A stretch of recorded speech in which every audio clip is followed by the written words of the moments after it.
வணக்கம். நித்யசுபம் சார்பில் உங்கள் நிஷா. இங்கு குறிப்பிடும் கணிப்புகள் அனைத்தும் பொதுவான ராசி மற்றும் லக்கணத்தை வைத்தே கணக்கிட்டுள்ளோம்.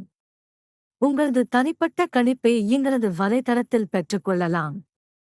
மேலும் எங்கள் வலைத்தளத்தில் ஜாத புத்தகம் பரிகாரங்களுடன் திருமண பொருத்தம், பெயர் பொருத்தம், ஜாதக கல் பொருத்தம் மற்றும் ஆஸ்ட்ரோ பொருட்கள் விற்பனைக்கு என பல வசதிகள் உள்ளது.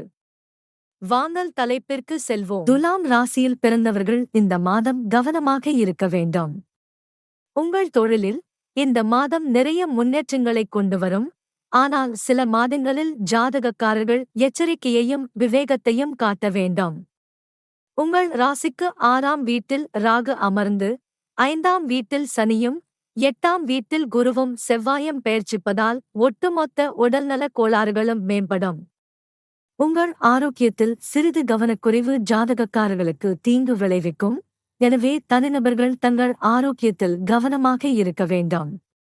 மாதத்தின் ஆரம்பம் நிதி விஷயங்களில் ஜாதகக்காரர்களுக்கு சற்று பலவீனமாக இருக்கும். ஏனெனில் அதிக வருமானம் இருந்தபோதிலும் ஜாதகக்காரர்களின் செலவுகள் அதிகமாக இருக்கும். இது கவலையை ஏற்படுத்தும். பண மேலாண்மை நடவடிக்கைகளில் சரியான அளவு கவனம் செலுத்த வேண்டும். உங்கள் தொழிலைப் பற்றி பேசினால் துலாம் ராசிக்காரர்களுக்கு இந்த மாதம் சாதகமாக இருக்கும். பணிபுரியும் தொழில் வல்லுநர்கள் தங்கள் வேலை சுயவிவரத்தில் நல்ல பதவியை பெறுவார்கள் மற்றும் அதில் பதவி உயர்வு மற்றும் சம்பள உயர்வுக்கான வாய்ப்புகள் உள்ளன. வியாபாரிகளுக்கு பாதை சற்று சிரமமாக இருக்கும். மாதத்தின் முற்பாதி சற்று வலுவிழந்து மாதத்தின் கடைசி வாரத்தில் நிம்மதி உண்டாகும்.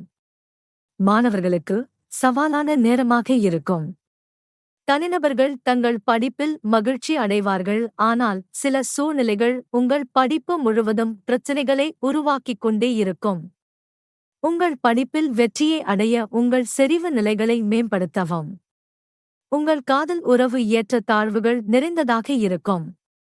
மேலும் உங்கள் திருமண உறவுக்கு வரும்போது மாமியார்களுடன் கவனமாக கையாளுங்கள். ஏனெனில் அது உங்கள் ஒட்டுமொத்த உறவையும் பாதிக்கும். உங்கள் குடும்ப வாழ்க்கையில் அமைதியும் மகிழ்ச்சியும் நிறைந்திருக்கும். இதனால் உங்கள் வாழ்க்கையில் நிம்மதி கிடைக்கும். பரிகாரம்: வெள்ளிக்கிழமையன்று ஸ்ரீ யந்திரத்தை நிறுவி வழக்கமான அடிப்படையில் வணங்குங்கள்.